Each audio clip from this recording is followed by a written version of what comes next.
Hello everyone, in this video we are going to learn about rational numbers.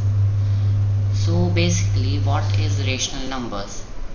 Anything which can be expressed in the form of p by q, and in there q is not equal to 0 is a rational number.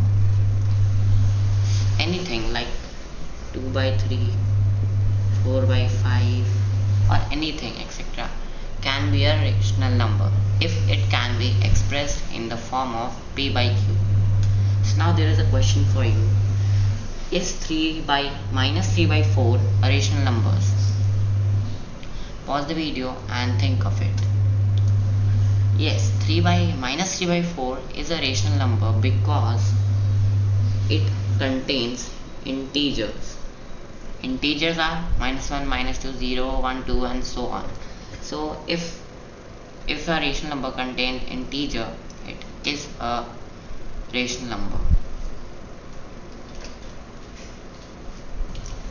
Okay, so what about some kind of numbers like 0.321, 0.21? What about these numbers? Can they be also expressed as a decimal, as a rational number? Yes, it can be. How?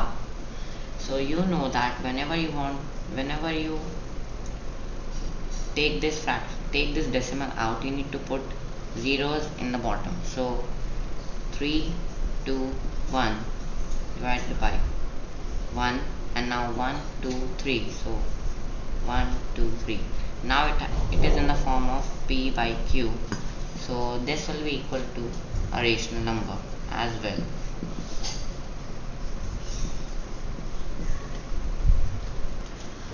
And for 0.21 we will also do the same. Here we do 21, 2 digits, so 2 zeros in the bottom, and this has also become a rational number. Okay, so now numerator and denominator. You can very easily tell in a fraction that what are numerators and denominators. The number above the by sign, this sign, and above this is known as numerator.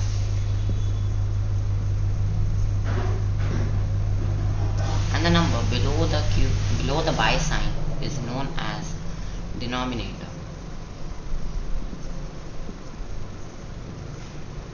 So if we take an example, 4 by 7. So in this case, this is the numerator and this is the denominator.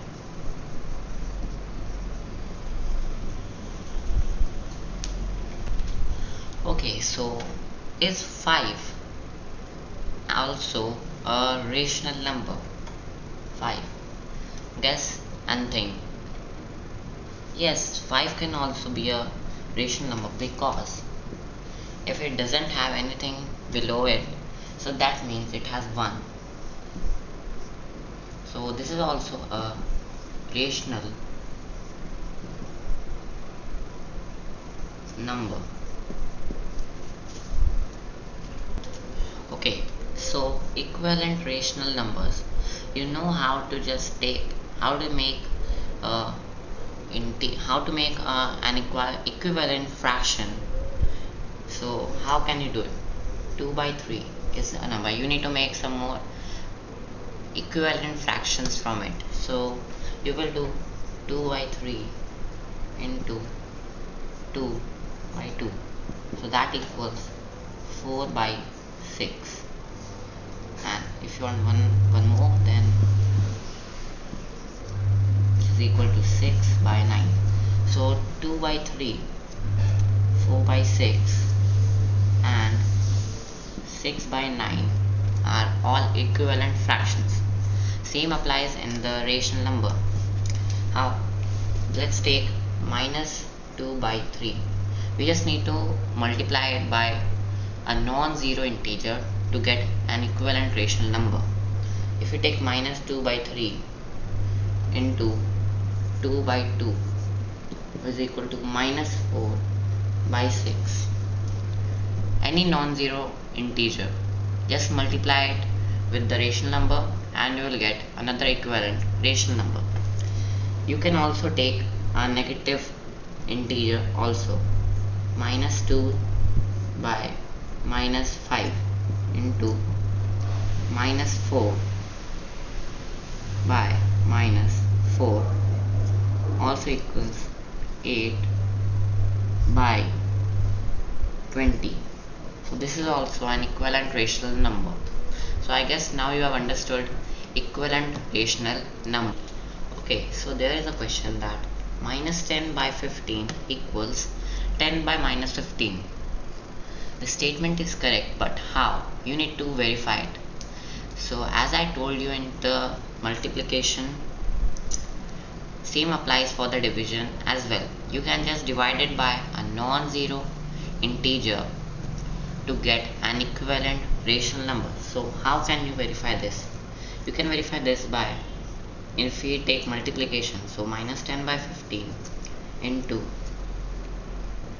minus 1 by minus 1, which equals 10 by minus 15. So if you can see here, we have verified it by the multiplication. But now if we take division, so how can we do that? Minus 10 by 15 divided by minus 1 by minus 1. We just need to take a non-zero rational number to make it equivalent, nothing else. So in this case it comes 10 by minus 15. So we have verified it by both tricks or rules. Okay, so the last topic of this video is positive and negative rational numbers. We'll continue the next topics in our next video. This is the part 1 of the video, and part 2 will also come soon.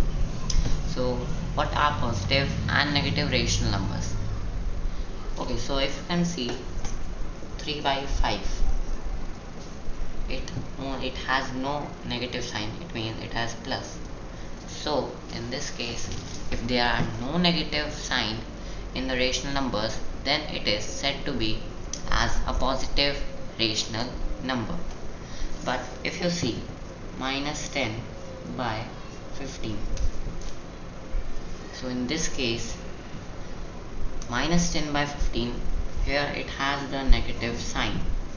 So in a rational number, if a numerator or denominator has a negative sign in it, then it is said to be as a negative rational number.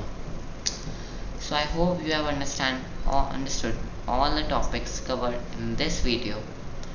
So stay well, and I will be back with another video soon. Thanks for watching.